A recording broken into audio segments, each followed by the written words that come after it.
விதி எண் 55 பற்றி சில விளக்கங்களை இங்கே கொடுத்தீர்கள், நாங்கள் ஏற்றுக்கொள்கிறோம்.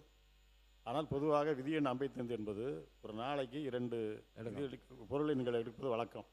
இப்போ அவை தொடங்கி இத்தனை நாள் ஆயிடுச்சு, 2 வரைக்கும் எடுத்திருக்கீங்க. என்ன காரணம்னு சொன்னால் 500க்கும் மேற்பட்ட விதி எண் 55 கீழான கவனஈர்ப்பு தீர்மானங்கள் உங்கள் பேரையில் கொடுக்கப்பட்டிருக்கு உறுப்பினர்களால். அதற்கான பதில் வரவில்லை என்று 2 முறை நீங்கள் சொல்லிவிட்டீர்கள். பதிலை விரைவாக அனுப்பினவுடன் நான் எடுக்கிறேன்னு சொல்லியிருக்கீங்க. நீங்கள் தகவல் கோரல் மாதிரி கேட்குறீங்க, இல்லைன்னா நீங்கள் மென்ஷன் பண்ண சொல்கிறீங்க. இந்த அவையே நாட்டு மக்களுடைய பிரச்சனைகளை எங்கள் மூலமாக எதிர்க்கட்சி மூலமாக எழுப்புவதும், அதற்கு அமைச்சர்கள் உரிய பதிலை சொல்வதும், மக்களுக்கான தீர்வை காணக்கூடிய இடம் தான் இந்த இடம். ஆனால் நீங்கள் மென்ஷன் பண்ணிட்டு போனோன்னு சொன்னால் அதுக்கு பதில் வரலன்னு சொன்னால் பிரயோஜனம் இல்லை. அதனால் ஏன்னா நீங்கள் கடைசி நாள் வரைக்கும் 2 நாள் கொடுக்குற 2 பிரச்சனைகளை அன்றைக்கி எடுக்கலாம் 55 கிலோ. இறுதி நாளில் மீதி இருக்கையில் எத்தனை பிரச்சனைனாலும் பேரவைத் தலைவர் விருப்பப்படி நீங்கள் எடுத்துக்கலாம்.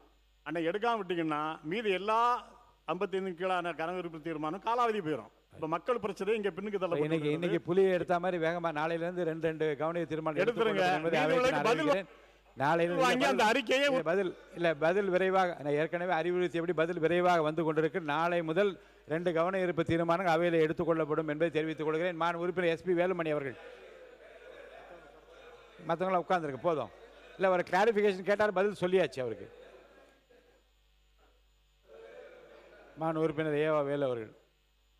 மாண்புமிகு பேரவைத் தலைவர்களே, இல்லை இது குறித்து பேசுறீங்களா? கவன ஈர்ப்பு தீர்மானம் 2 வகை. ஒன்று அவசர முக்கியத்துவம் கருதி கொடுக்கறதுன்ற ஒன்று. ஆமாம். இப்போ இந்த கேள்வி நேரம்னு ஒன்று வந்துட்டு இருந்தாக்கா பெரும்பான்மையாக இந்த 55 கொடுக்க மாட்டாங்க, பெரும்பான்மை எல்லா சட்டமன்ற உறுப்பினரும். இப்போ என்னால் கேள்வி நேரம் இல்லாத காரணத்தினால் இந்த 55 கவனிப்பு கொண்டாந்து எப்படியாவது பதில் வாங்கலான்ற அந்த ஆர்வத்தின் அடிப்படையில் தான் கொடுக்கப்படுது, வெளியிடணுன்றது நோக்கம் இல்லை. ஒன்று. இப்போ உதாரணத்துக்கு ஒன்று சொல்லணும்னா, இப்போ திராவிட முன்னேற்ற கழகத்தின் சார்பாக 70க்கும் மேற்பட்டிருக்கிற கவன ஈர்ப்பு தீர்மானம் கொடுக்கப்பட்டிருக்கிறது. இதே கேள்வி நேரம்னா இதில் மேக்சிமம் கேள்வி பதில் போயிடும், இல்லை துணை கேள்வி நீங்கள் அனுமதிப்பீங்க.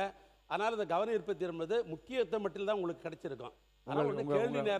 கேள்விக்கு உடனடி விடை வியாழக்கிழமையிலிருந்து கேள்வி நேரம் உண்டு என்பதை தெரிவித்துக் கொள்கிறேன். மாண்பு உறுப்பினர் SP வேலுமணி அவர்கள்.